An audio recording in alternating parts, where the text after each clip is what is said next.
system lockdown enabled.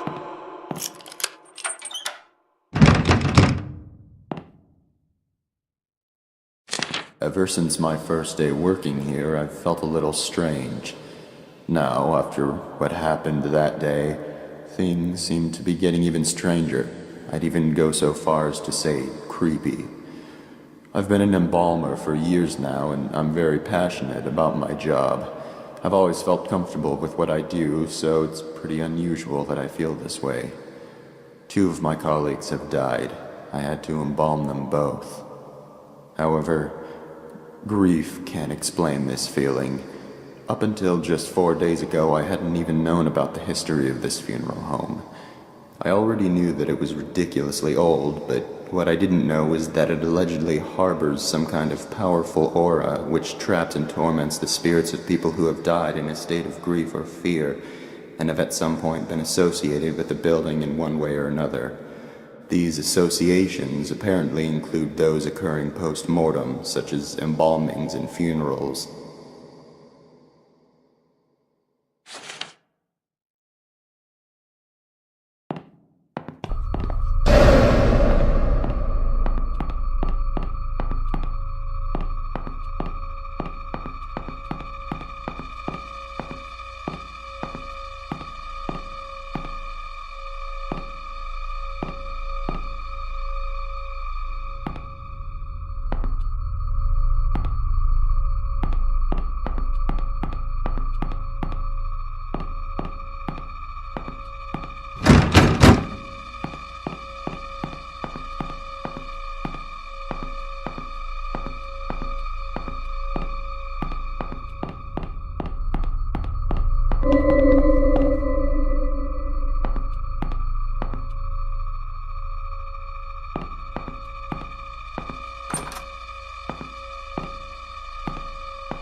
To make things even weirder, this place has a serious lockdown system.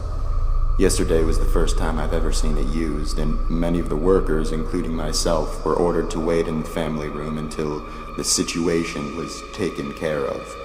No one I've spoken to about it knows why it was done, or at least they won't say. All I know is that these safety glass windows and electronic gates appear to be designed for keeping things in rather than out. I was the first responder that day. I was the first and only person to make it to Myrtle's side before she passed away. She managed to give Sullivan a parting "I love you" on that baby monitor, but that was the last communication they ever had.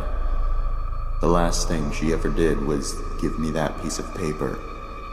It was a short poem she had written for Sullivan earlier that day. She asked me to give it to him, and I promised her I would. Then she slipped away.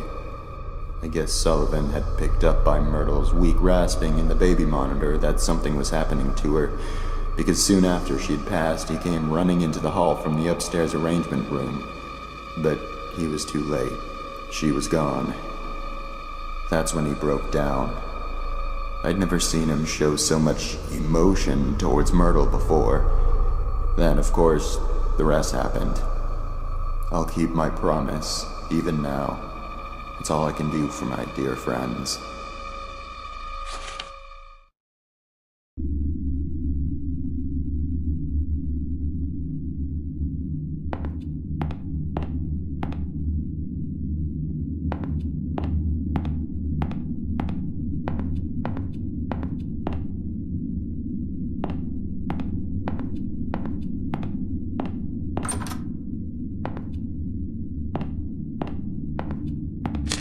There are a lot of strange things I've seen around this place. For instance, the fireplace that isn't even a real fireplace. It's some kind of ladder shaft, but there's a tough metal grate fastened over it that appears to be controlled electronically, most likely by the lockdown system. I'm assuming the shaft leads down to the basement, but it must have been sealed off because it's not accessible from anywhere down there. Another thing I've started wondering about is a metal handle that's been sitting on Michael's desk for about a month now. I asked about it once out of curiosity, but he avoided giving me a direct answer. He told me it broke off of something. I had already assumed this, seeing as it's covered in dirt and rusted around the edges where it had clearly been attached to something for a very long time. Perhaps the biggest mystery I've encountered here is the place Myrtle always went for privacy. She was often depressed, so she was always going into the downstairs hall on her way to wherever it was she went to be alone. However, she seemed to vanish. The only place she could have gone from that hallway is down into the basement, but I went down there one day to ask her something and I couldn't find her. I'm wondering if there's a secret room somewhere down there. After all, I did learn from Michael that this building is from the 1600s, long before it was ever a funeral home. Buildings as old as this one sometimes have quite a few secret areas.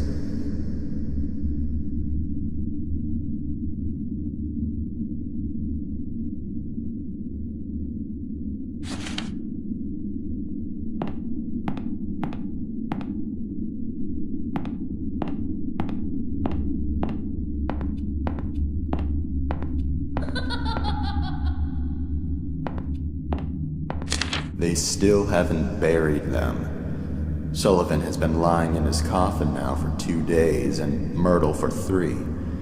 Because Conrad refused to touch Myrtle's coffin after her funeral, it had to be put aside so Sullivan could have his.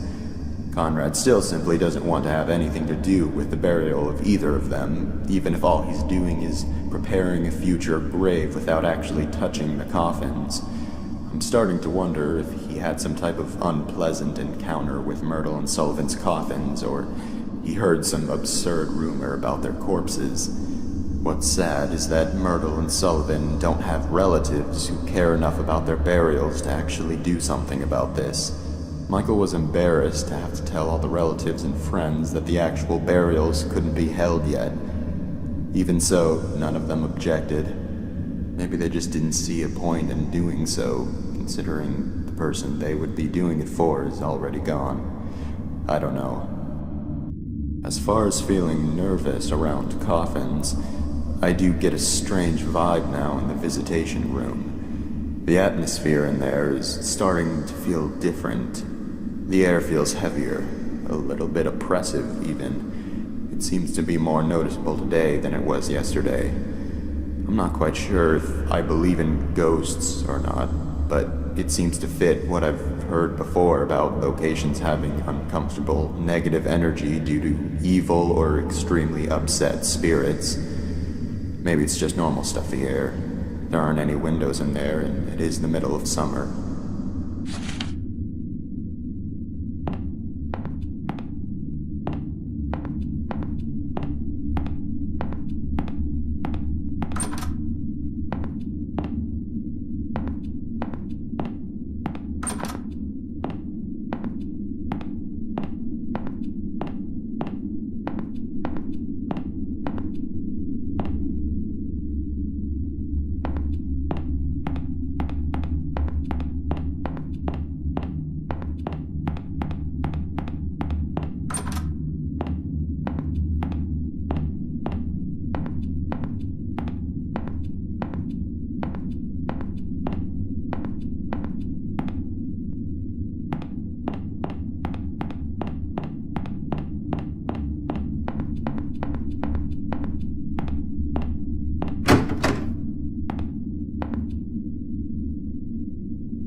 It turns out that Devon got into the morgue by stealing Sullivan's key card from the office.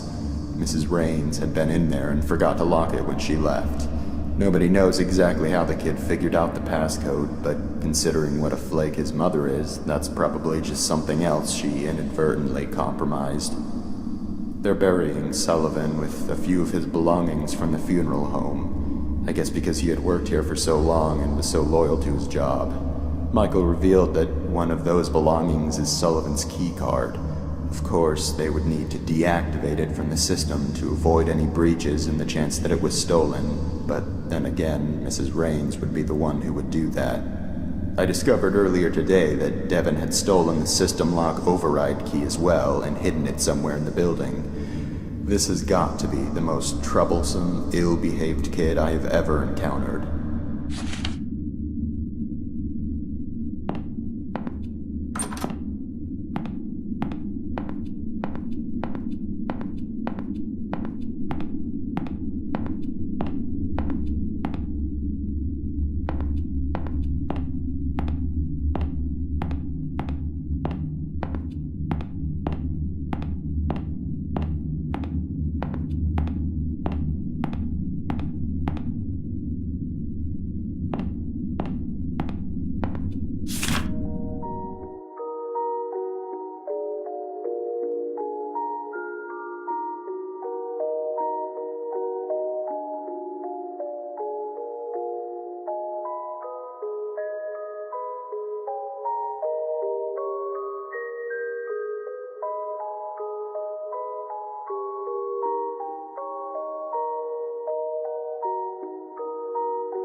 Attending the funeral service for Sullivan James, please gather in the visitation room.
Sullivan James was blind as a bat.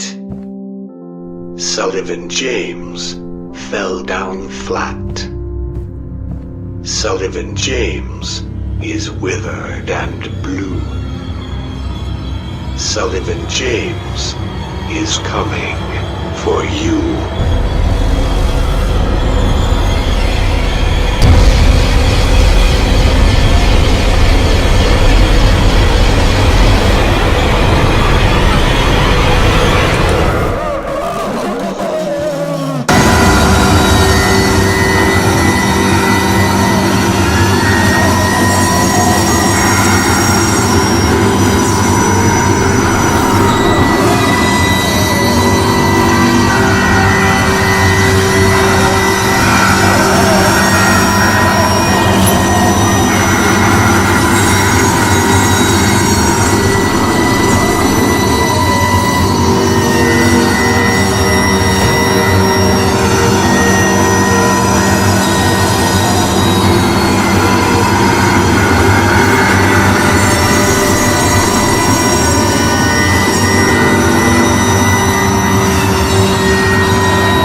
Everyone here is dead. They've all been killed.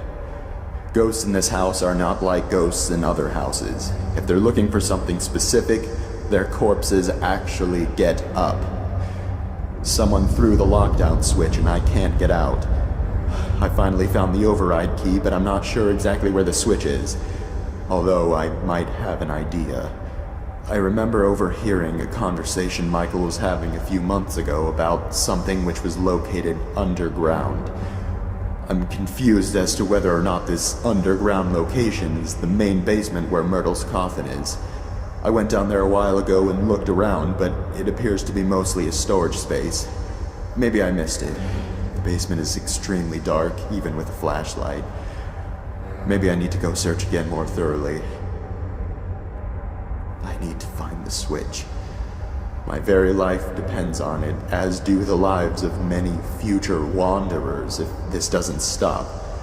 One of the most unsettling things about this funeral home is that after a while, you start to feel as though it's hanging by a thread and on the verge of collapsing, prevented only by the mysterious force that fills the building. It's such a strange feeling. Maybe I'm not the same skeptic I was before working here. But where is that damn switch? In the deepest part of the house.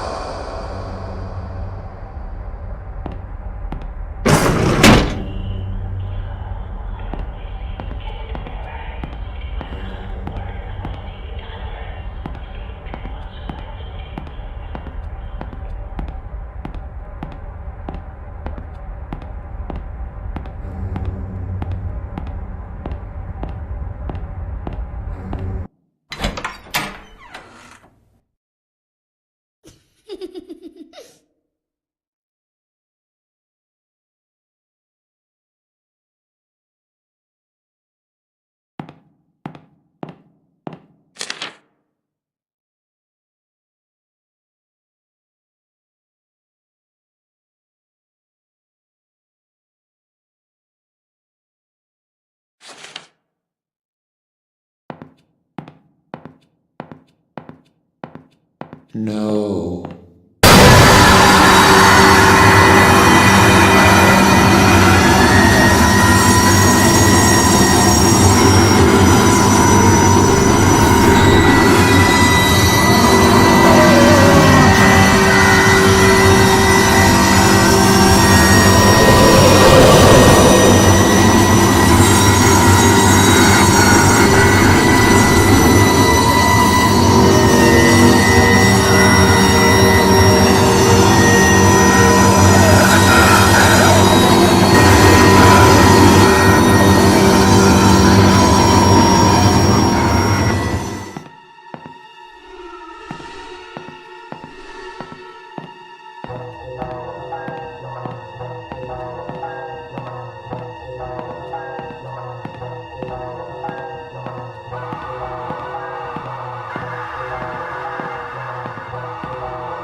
This is it. Now I know where Myrtle always went for privacy. Now I know where the handle on Michael's desk came from. Devin must have been trapped down here and couldn't get out. It was only a little while after the search when everything went wrong. All I was ever trying to do was keep my promise. I only ever had the best intentions, but I've angered Sullivan. It was a mistake to touch that rose. This might be the last thing I ever write. I've left my notes all throughout this building in hopes that they might help anyone who happened to get trapped here. If that's the case, and you've made it this far, I'm sorry to say that I probably never made it out. However, I can tell you that I know for a fact the switch is down here. Once I flip it, I will leave the control key behind. If you already have it, then it was moved somehow. Nonetheless, there's one last thing I can give you, and that's a promise. These tunnels are not a dead end. At some point, there's a ladder which will take you back up to the ground floor. I don't know how far down it is, but I know that it's there. I always did feel a very faint draft coming from that fireplace, and sounds always seemed to echo down into it. After disabling the system lock, there should be a definite escape path. This air is stifling. Ever since Myrtle's death, the energy throughout this entire building has been growing more and more negative.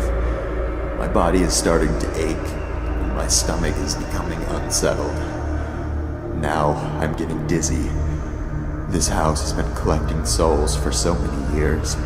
It needs to be stopped. It needs to be torn down. If I never make it out, I'll just be one more soul it's claimed. I guess I do believe in ghosts after all.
Just please goodbye, baby. Sugar or mine. You're so refined. You won't do this, you won't do that. Now what's on your mind? Cry, baby.